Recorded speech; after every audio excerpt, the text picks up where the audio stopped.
Matapos ang kanilang laban kontra sa University of the Philippines sa UAAP Senior Men's Basketball, magdamag na piniit si Ateneo de Manila power forward Chubies Ike.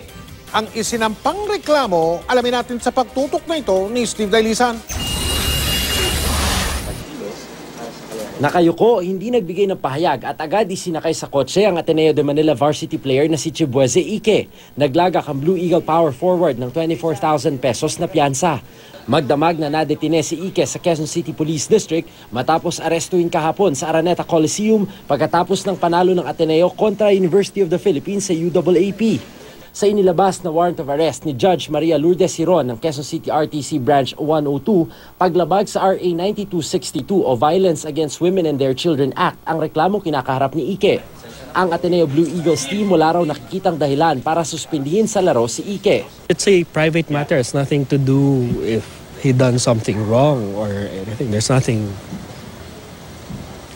concerning about his actions towards Ateneo or towards anyone.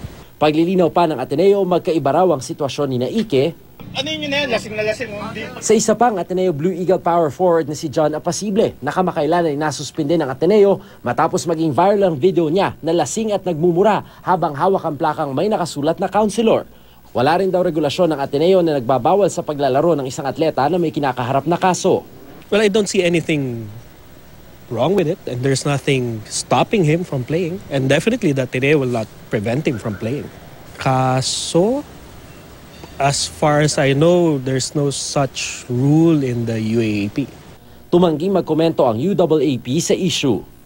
Mula QCPD, magpapahinga lang daw sandali si Ike pero agad nasasabak sa practice para makapaganda sa laban ng Ateneo kontra Lasal sa darating na linggo.